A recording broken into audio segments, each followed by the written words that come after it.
ஆதி, என்னடாச்சு? எந்திரா. டே ஆதி, என்னடே ஆச்சு? அங்க பாரு, யாரோ ஒருத்தங்க மயக்கம் போட்டு விழுந்துட்டாங்க. பாக்க சின்ன பையனா இருக்கான். என்னாச்சு? ஆக்சிடென்ட்டா? என்னன்னு தெரியலையே. வாங்க போய் பாப்போம். ஏமா, இது உன்னோட தம்பியா? ஆமாங்க, என்னோட தம்பி தான். என்ன வேடிக்கை பாக்குறீங்க? கொஞ்சம் காத்து வர மாதிரி வழி விடுங்க. கொஞ்சம் தண்ணி கொண்டு வாங்கப்பா. இந்தாங்கப்பா தண்ணி பாட்டல். ஐயா தள்ளுங்க, நான் ஒரு டாக்டர் தான், நான் பாக்குறேன். இருங்க, இந்த தண்ணியெல்லாம் வேண்டாம், நான் உப்பு சக்கரை கலந்த தண்ணியை கொடுக்குறேன், அதை கொடுங்க.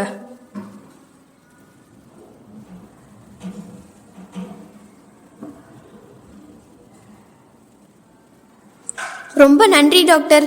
என் தம்பிக்கு என்னாச்சு? ஆமா டாக்டர் அம்மா, அவனை பார்க்க சின்ன பையன் மாதிரி இருக்கிறான். ஏன் மயங்கி விழுந்தான்? சொல்றேங்க ஐயா. உன் பேர் என்னப்பா?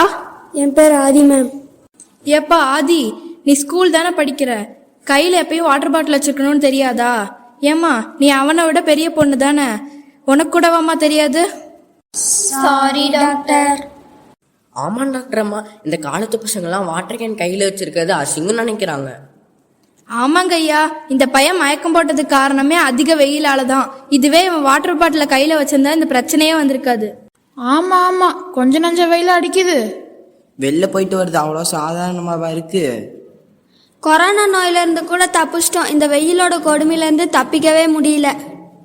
உங்க எல்லாத்துக்கும் ஒன்று தெரியுமா? உலகம் முழுக்க வெப்ப அலை காரணமாக சராசரியா 4,89,000 பேர் இறந்து போறாங்க. இந்தியால மட்டும் 20% மக்கள் இறந்து போறாங்க. ஐயோ, என்ன டாக்டர் சொல்றீங்க? இதெல்லாம் உண்மையா? ஆமாங்க ஐயா, இதெல்லாம் உண்மைதான்.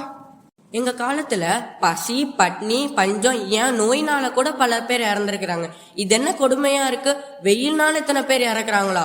ஐயோ, என்ன இதை தடுக்கவே முடியாதா டாக்டர் அம்மா? ஐயா பெரியவரே, நாம எப்படி தடுக்க முடியும்? நம்ம வேணா சூரியனை தண்ணி ஊத்தி அணைச்சிடலாமா? வேணாம், நம்ம வேணா சூரியன் தூக்கி பிச்சுக்குள்ள வச்சிடலாம். நிறுத்துங்க. அவர் வருத்தப்படுவது அவருக்காக மட்டும் இல்ல, நமக்காகவும் தான். நம்மளும் தானே வெயில்ல கஷ்டப்படுறோம். அதுக்கு நாங்க சார் பண்ண முடியும்? எங்க பார்த்தாலும் பொல்யூஷன், இதெல்லாம் இந்த மக்கள் பண்ற வேலை. இந்த லட்சணத்துல மரத்தெல்லாம் வெட்டிட்டாங்க. அவங்க மரத்தை வெட்டிட்டாங்க, இவங்க மரத்தை வெட்டிட்டாங்கன்னு சொல்லி அடுத்தவங்க மேலேயே பழிய போடுறீங்களே. நம்ம என்ன தப்பு செஞ்சோன்னு யோசிச்சிங்களா? ஐயா பெரியவரே, நாங்க, குறிப்பா நான், எந்த மரத்தையும் வெட்டவே இல்லையே. சரிங்க தம்பி, நீங்க எந்த மரத்தையும் வெட்டவே இல்லை. ஆனா இது வரைக்கும் எத்தனை மரத்தை நீங்க நட்டு வச்சிருக்கீங்க? நான் பதில் சொல்ல முடியல. கேளுங்க. நான் இந்த நொய்யல் ஆத்தங்கரையில தான் பிறந்து வளர்ந்தேன். இங்க நான் எத்தனை மரத்தை பார்த்தேன் தெரியுமா? இப்பெல்லாம் ஒரு மரமும் இல்லை. முன்னாடிலாம் இந்த இடத்துல குளிர்ச்சியாவும் பசுமையாவும் இருக்கும், இப்போ ஒண்ணுமே இல்லை. போங்க. கோவப்படாதீங்க ஐயா.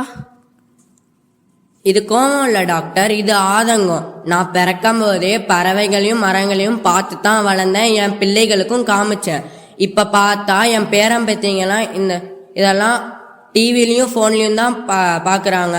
அவங்களோட பேரம்பேத்தியெல்லாம் மியூசியத்துல தான் பார்ப்பாங்களோன்னு நினைச்சா எனக்கு ரொம்ப கஷ்டமா இருக்குது. என் சந்ததியெல்லாம் பசுமையை பார்க்காம அழிஞ்சிருமோன்னு எனக்கு நினைச்சா ரொம்ப கஷ்டமா இருக்கு டாக்டர். அக்கா, இந்த தாத்தா சொல்வது போல் உலகம் அழிஞ்சுடுமா? மனிதர்களுக்கும் பூமிக்கும் இயற்கை தான் ஒரு அடிப்படையே. இயற்கையே அழிச்சிட்டா பூமி எப்படி இருக்கும்? சரியா சொன்னமா. நம்ம அடுத்த தலைமுறைக்கு சேர்த்து வைக்க வேண்டிய சொத்தே இயற்கை தான். அதை பாதுகாக்க வேண்டிய நம்மளே இப்ப அதை அழிச்சுக்கிட்டு இருக்கோம். என்ன சொல்றீங்க டாக்டர்? டாக்டர் சொல்வது உண்மைதான் தம்பி. இந்த மனுஷங்களோட பேராசனாலதான் இவ்வளவு பெரிய பேரழிவே உண்டானது. என்ன சொல்றீங்க? தெளிவாக தான் சொல்லுங்களேன், நாங்களும் தெரிஞ்சுக்குவோம். முதல்ல மரத்தை வெட்டினீங்க, அடுத்து முள்ளு வேலி எடுத்துட்டு கம்பி வேலி போட்டீங்க, விவசாய நிலத்தை கான்கிரீட் காடா மாத்தினீங்க, விவசாயம் மறந்து போச்சு, மழை குறைஞ்சு போச்சு. ஆக மொத்தத்துல இந்த உலகத்துல இருக்க எல்லா உயிரினங்களும் ஆபத்தை நோக்கி தான் போயிட்டு இருக்குது. விவசாயம் சொல்றீங்களே, விவசாயத்துல அங்கீகாரமும் வருமானமும் இல்லாதனால தானே மக்கள் வேற வேலையை நோக்கி போறாங்க. இதுல என்ன தப்பு? அதுதானே, அப்ப யாருமே டாக்டரும் இன்ஜினியரும் ஆகக்கூடாதா?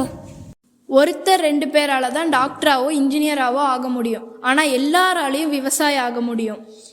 ஏன், விவசாயங்கிறது ஒரு தொழில் கிடையாது, அது ஒரு வாழ்வியல்.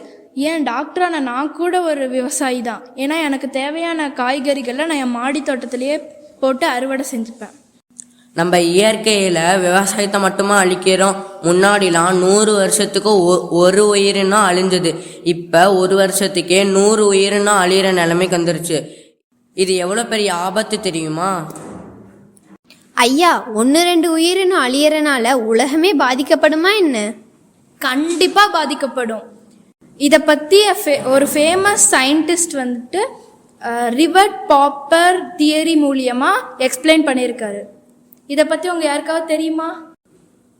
எனக்கு தெரியுமே, அது பால் எல்ரிச்சோட ரிவர்ட் பாப்பர் தியரி தானே? சரியா சொன்னமா. அப்படியா? அப்படி அவர் என்ன சொல்லியிருக்காரு? இப்போ ஒரு விமானத்தை நம்மளோட பூமின்னு வச்சுக்குவோம். அந்த விமானத்தில் இருக்க சின்ன சின்ன ஆணிகள்லாம் நம்மளோட உயிரினங்கள்னு வச்சுக்குவோம். அந்த சின்ன சின்ன ஆணியெல்லாம் கலட்ட என்ன ஆகும்? விமானத்தால் சரியா பறக்க முடியாது. அதே மாதிரி தான் இந்த பூமிங்கிற விமானம் சரியா பறக்கிறதுக்கு சின்ன சின்ன உயிரினங்கள் கூட ரொம்ப முக்கியம். சரிதானே டாக்டர்? ரொம்ப சரியா சொன்னமா. இதுல இவ்வளோ பாதிப்பு இருக்கா? இதற்கு தீர்வு தான் என்னது? அப்படி கேளு, நான் சொல்றேன். முதல்ல உங்க வீட்டுல தோட்டம் வைங்க, இல்லையா அட்லீஸ்ட் ஒரு மாடி தோட்டமாச்சு வைங்க. அதுல 1-2 நாட்டு மரங்களாச்சும் நடுங்க. மழை நீரை சேமிக்க கத்துக்கோங்க. கெமிக்கல் உரங்களை பயன்படுத்தாம நாட்டு உரங்களை பயன்படுத்தினீங்கன்னா நம்ம வீட்டை தேடி வண்ணத்து பூச்சி தேனிலாம் வரும். இதனால நம்ம சுற்றுச்சூழலை பாதுகாக்கலாம். நாங்கள் கூட வெயில் காலத்தில் மொட்டை மாடியில் பறவைகளுக்காக தானியங்களும் தண்ணீரும் வைப்போமே. ஏய் சூப்பர் ரே! இந்த மாதிரி சின்ன சின்ன நன்மைகள் தான் நம்ம பூமியை பெரிய அளவில் காப்பாத்துது. இப்போதான் எல்லாம் புரிஞ்சுது டாக்டர். தாத்தா, டாக்டர், நீங்கள் 2 பேரும் எங்களுக்கு இயற்கையோடைய விவசாயத்தோடைய முக்கியத்துவங்களை உணர்த்திட்டீங்க. இனி நாங்களும் மாற்றத்தை கொண்டு வர முயற்சிப்போம். என்னடி நான் சொன்னது?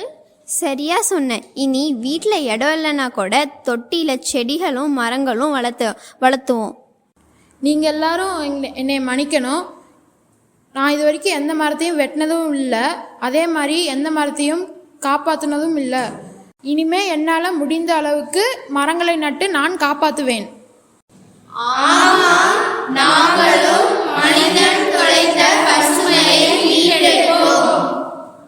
கண்ணுங்களா, இப்ப எனக்கு நம்பிக்கை வந்துருச்சு. இந்த உலகம் தொலைச்ச பசுமையை மீட்டெடுக்கணும். இது போதும் எனக்கு.